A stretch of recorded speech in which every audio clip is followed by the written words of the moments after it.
જય વિદ્યાર્થી મિત્રો, ઓમ દર્શન ક્લાસીસના ઓનલાઈન પ્લેટફોર્મ પર આપનું હાર્દિક સ્વાગત છે. તો વિદ્યાર્થી મિત્રો, આજે આપણે સજીવ સૃષ્ટિમાંનું ફરીથી એક સરસ મજાનો ટોપિક લઈને આવ્યા છીએ, જેમાં આપણે શું જોવાનું છે તો કે સૂક્ષ્મ જીવો જે રહેલા હશે એ સૂક્ષ્મ જીવો તો પહેલા આપણે કહીશું કોને સૂક્ષ્મજીવ કહેવાશે. તો કે સૂક્ષ્મજીવ એટલે આપણી નરી જે આંખ રહેલી છે એ નરી આંખે આપણે કોઈ સજીવને જોઈ ના શકીએ એ તમામ સજીવને આપણે શેના તરીકે ઓળખીશું, શેની શ્રેણીમાં નાખીશું તો સૂક્ષ્મજીવોની શ્રેણીમાં નાખીશું. ક્લિયર છે? ફરીથી, જે સજીવોને નરી આંખે જોઈ ના શકાય તે તમામ સજીવોને સૂક્ષ્મજીવો તરીકે ઓળખવામાં આવે છે. આ સૂક્ષ્મજીવોના ટોટલ કેટલા વર્ગો રહેલા છે, કેટલા ભાગમાં આપણે એને વિભાજિત કરીએ છીએ તો કે ટોટલ આપણે એને 4 ભાગમાં વિભાજિત કરીએ છીએ. કયા કયા 4 ભાગ થશે વિદ્યાર્થી મિત્રો? તો કે પહેલો જે ભાગ છે એને આપણે કહીએ છીએ બેક્ટેરિયા. બીજો જે ભાગ રહેલો છે અને આપણે શું કહીએ છીએ તો કે ફૂગ તરીકે ઓળખીએ છીએ. બેક્ટેરિયા, ફૂગ એટલે ફંગસ કહેવાશે. ત્રીજો જે ભાગ રહેલો છે આપણે શું કહીએ છીએ તો કે પ્રજીવ તરીકે ઓળખીએ છીએ. અને ચોથો જે ભાગ રહ્યો છે એને આપણે શું કહીએ છીએ લીલ એટલે કે એલ્ગી તરીકે ઓળખીએ છીએ. ટોટલ આ 4 ભાગ થશે.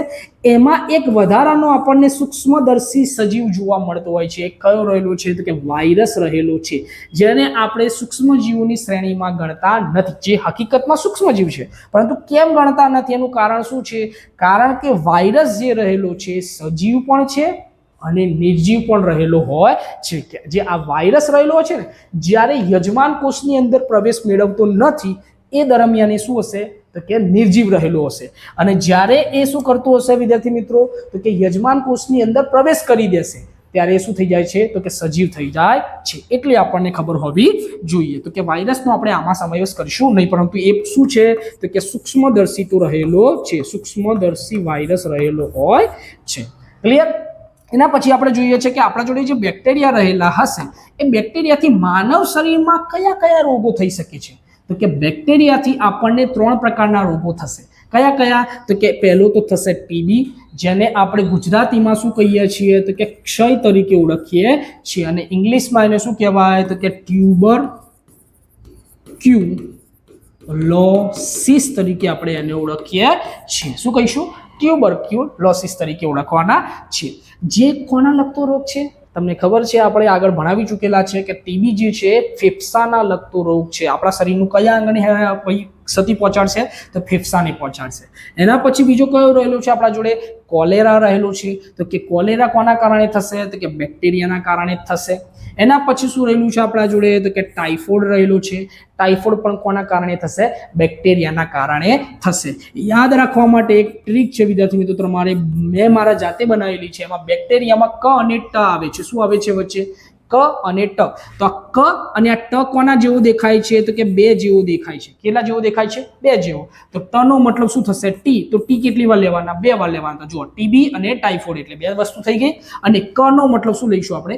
કોલેરા તરીકે યાદ રાખીશું. આ કેમ આવું કર્યું છે કે કોમ્પિટિટિવ એક્ઝામના જે વિદ્યાર્થી મિત્રો રહેલા છે એમના આવા ક્વેશ્ચન પૂછાતા હોય છે કે બેક્ટેરિયાજન્ય રોગ નીચેનામાંથી કયો નથી. તો આ 3 આપણને ખબર હોય તો આપણે ચોથું ટીક કરી શકીએ છીએ.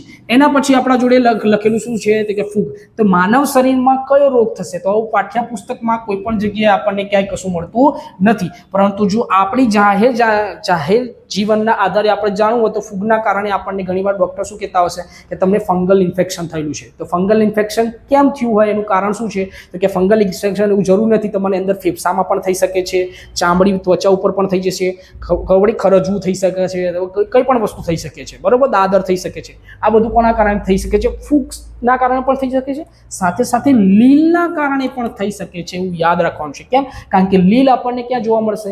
પાણીના અંદર. લીલ પ્લસ ફૂગ આ બંને ભેગા થઈને એક નવો સજીવ બને છે, જેને આપણે શું કહીએ છીએ? લાઇકેન કહીએ છીએ. શું કહીએ છીએ? લાઇકેન. તો આ સજીવન છે. લીલ અને ફૂગનું શું છે? સજીવન. તો એના દ્વારા જે રોગ થવાના છે બંને કેવા થવાના છે? સેમ જ થવાના છે. આવું યાદ રાખજો. ક્લિયર? પછી પ્રજીવ જે રહેલું હશે, પ્રજીવના કારણે આપણા શરીરમાં કયો રોગ થવાનો છે તો કે ઝાડા થઈ શકે છે, અને બીજો જે છે મેલેરિયા થઈ શકે છે. મેલેરિયામાં જો આપણે જાણવું હોય તો મેલેરિયામાં શું કહીશું તો કે પ્રજીવના કારણે થાય છે. પણ કયા મચ્છરના કારણે એનો ફેલાવો થાય છે તો કે મચ્છરની વાત કરીએ તો એ શું છે તો કે માદા એનોફિલિસ મચ્છર જે રહેલો હશે એ માદા એનોફિલિસ મચ્છરના કારણે શેનો ફેલાવો થશે?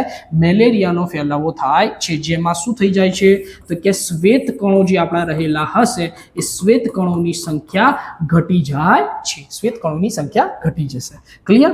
પછી આ લીલના કારણે તો ખબર પડી ગઈ કે લીલ ક્યાં જોવા મળે? આપણને પાણીમાં જોવા મળે છે. હવે તમે તળાવ હોય, મોટી ટાંકી હોય, નદી હોય, ગમે તેમાં પડ્યા હોય તો તે લીલ જે હશે તમારા મોઢાની અંદર જશે, શરીરના અંદર જશે તો એ પાચનને લગતી પણ બીમારીઓ કરી શકે છે. બરોબર? એના પછી આપણા જોડે શું રહેલું છે તો કે વાયરસ રહેલો છે. તો વાયરસની વાત થઈ ચૂકી છે આપણે, તો કે વાયરસ એ સજીવ અને નિર્જીવને જોડતી કડી પણ આપણે કહી શકીએ છીએ. એના દ્વારા આપણને થતા રોગો કયા કયા જોવા મળશે માનવ શરીરમાં? તો કે શરદી, ઉધરસ, ઇન્ફ્લુએન્ઝા. બરોબર? 3 વસ્તુ યાદ રાખવાની. શરદી થઈ એટલે શું આવવાની છે? ઉધરસ આવવાની છે. તો શરદી ઉધરસ કોના કારણે થઈ? કે શરદી ઉધરસ એ ઇન્ફ્લુઅન્સ થઈ ગયા હતા કોઈની આજુબાજુ જવાથી. આપણે નહીં કહેતા ઇન્ફ્લુએન્સર બાર માર્કેટમાં બહુ ફરતા હોય છે, તો એ ઇન્ફ્લુઅન્સ થઈ જશે. શરદી ઉધરસ શું થઈ જાય છે? ઇન્ફ્લુએન્સ થઈ જાય છે. તો શરદી ઉધરસ એટલે ઇન્ફ્લુએન્ઝા. એના પછી આપણા જોડે શું રહેલું છે? ઓરી અને અછબડા. ઓરી અછબડા એટલે શું થઈ જાય છે? આપણને બળિયા દેવને એવું આવે છે ચિત્રમાંની, એ કહેવાય. તો ઓરી અને અછબડા. પછી આપણને શું થઈ શકે છે તો કે વાયરસજન્ય રોગ બીજો કયો છે? પોલિયો રહેલો છે. અને છેલ્લો આપણા જોડે કયો રહેલો છે? હિપેટાઇટિસ એ રહેલો છે. અને સાથે સાથે આપણે વાયરસમાં બીજો જો લખવું હોય તો આપણે શું લખી શકીએ છીએ? ડેન્ગ્યુ જે રહેલો હશે એ ડેન્ગ્યુ પણ આપણને કોના કારણે થાય છે? વાયરસજન્ય રોગ રહેલો છે. ચિકનગુનિયા પણ આપણે એમાં સામેલ કરી શકીએ છીએ. ચિકનગુનિયા પણ કોના કારણે થાય? વાયરસના કારણે થાય. હવે આ ડેન્ગ્યુ જે છે ને વાયરસથી થાય છે, પણ એના ફેલાવા માટેનો મચ્છર જે રહેલો છે કયો હશે?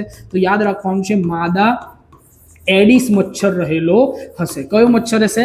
માદા એડિસ. એકલો ડેન્ગ્યુમાં નહીં, ચિકનગુનિયામાં પણ આ જ મચ્છર રહેલો હોય છે, માદા એડિસ મચ્છર. હવે આ ડેન્ગ્યુમાં થશે શું? જેમ આમાં શ્વેત કણો ઘટી જશે, એમાં શું ઘટી જશે માનવ છે તો કે ત્રાક કણો ઘટી જવાના છે. ત્રાક કણો ઘટવાના છે. ત્રાક કણો જેને આપણે પ્લેટલેટ્સ તરીકે ઓળખીએ છીએ, અને આને શું કહીએ છીએ આપણે? WBC તરીકે ઓળખીએ છીએ, વ્હાઇટ બ્લડ સેલ તરીકે, અને આને પ્લેટલેટ્સ તરીકે ઓળખીએ છીએ. આ પ્લેટલેટ્સનું કામ શું છે પાછું ખબર છે? કે આપણને કોઈ જગ્યાએ વાગ્યું હશે તો ત્યાંથી શું થવાનું ચાલુ થઈ જશે? રુધિર વહેવાનું ચાલુ થઈ જાય છે. તો રુધિર ગંઠાઈ જાય, ત્યાં નથી ગંઠાઈ જતું, તો રોકાવા માટે કોણ જવાબદાર છે? તો કે ત્રાક કણો જવાબદાર છે. પણ જો ત્રાક કણોની સંખ્યા આપણા શરીરમાં ઘટી હશે તો આપણને કયો રોગ થયો હશે? ડેન્ગ્યુ. અને ડેન્ગ્યુ નામનો રોગ થયો હશે. અને જો તમે કોઈ પણ જાતનું એવું કામ કરતા હશો કે જેમાં તમને વાગવાથી લોહી નીકળી શકે છે, તો ત્યારે જો લોહીનો વહાવ જે રહેલો હશે, રુધિરનું વહેણ જે વધારે રહેલું હશે, શરીરની બહાર વધુ રુધિર વહી જશે તો તમારું મૃત્યુ પણ થઈ શકે છે. એટલે યાદ રાખવાનું છે કે ડેન્ગ્યુમાં આપણને કંઈ વાગવું જોઈએ નહીં. તો વિદ્યાર્થી મિત્રો, આ આપણે શું જોઈ લીધું છે કે સૂક્ષ્મ જીવો જે રહેલા હતા એને લગતા માનવ રોગો જોયા, અને સાથે સાથે વાયરસની પણ આપણે લગતા જેટલા રોગો આપણને એક્ઝામમાં પૂછાઈ શકે છે તમામ વસ્તુ આપણે જોઈ લીધેલી છે. જો વિદ્યાર્થી મિત્રો આપણને વિડીયો પસંદ આવ્યો તો વિડીયોને લાઈક, શેર અને સબસ્ક્રાઇબ કરવાનું ભૂલવાનું થતું નથી. ફરી મળીશું એક સરસ મજાના વિડીયો સાથે. ત્યાં સુધી જય હિન્દ, જય ભારત.